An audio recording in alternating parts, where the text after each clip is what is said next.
गेले 2 दिवस जी गोळी सकाळी उठल्या उठल्या उपाशीपोटी खायची होती ती मी विसरत होती, ती फायनली आज मी खाल्ली. नमस्कार, मी प्रज्ञा आणि तुमचं माझ्या आजच्या मिनी व्लॉगमध्ये खूप खूप स्वागत करते. तुम्ही मस्तपैकी गोळी खाल्ली, आवरलं आणि खाली गेली तर तेव्हा आजोबा त्यांची देवपूजा करत होते, दादा भाजीची तयारी करत होता. सो मी घेतलं उपीट करायला आमच्या तिघांसाठी.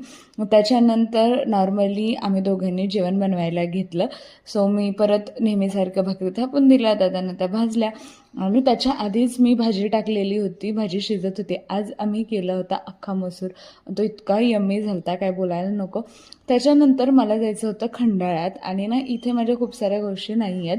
सो मला टिकली लावायसाठी आईची एक टिकली होती, ती कट करून हवी होती आणि ती दादाकडून कट करून घेताना इतकी मज्जा आली.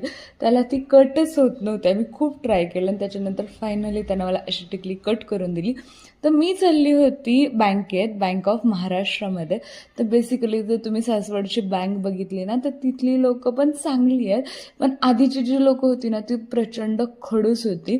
आणि मी जितक्या कितक्या लोकांच्या तोंडून ऐकलं आहे की बँक ऑफ महाराष्ट्राची लोकं कशी आहेत, तर सगळ्यांचं असं एकच मत आहे की सगळी माणसं ना बँक ऑफ महाराष्ट्रवाली खडूसच आहेत.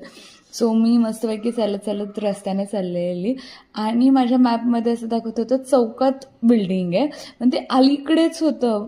बरं झालं मी वर बघितलं आणि मला ती दिसली. त्याच्यानंतर मी फॉर्म घेतला. माझ्याकडे 2 चॉईसेस होते की मी एक तर घरी जाऊन भरून आणेल किंवा लेफ्ट हँडनं भरेल. म्हटलं ट्राय तर करून बघावं लेफ्ट हँडनं, जर चांगला झालं भरून तर मग ते जमा करता येईल, नाही तर मग घरी जाता येईल. आणि तो एकदम परफेक्ट भरला गेला, सो मी खूप खुश होते. देन दादा मला घ्यायला आला.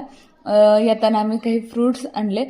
ऑरेंजेस मी माझ्यासाठी आणलेले, पण माझ्यापेक्षा जास्त ते दादानं आणि आजोबांनीच खाल्ले. त्याच्यानंतर मी मेथीची भाजी पण घेऊन आली. ती मेथीची भाजी केली, आमटी केली, मस्तपैकी आम्ही तिघं जेवलो. आणि आजचा माझा बँक ऑफ महाराष्ट्राचा अनुभव खरंच खूप छान होता. तिथल्या लोकांनी फार छान माझ्याशी बोललं किंवा वागलं, ते मला प्रचंड आवडलं. आणि इथे मला आजोबा सांगत होते काहीतरी, त्यांना मस्तपैकी मी चहा करून दिला, देन भाजी केली. त्यांनी त्यांची प्लेट आणि हे घासून ठेवलं का तर माझा हात ओला होईल म्हणून. आणि आजचा दिवस इथंच संपतो. Bye bye. व्हिडिओ आवडला असेल तर नक्की लाईक करा.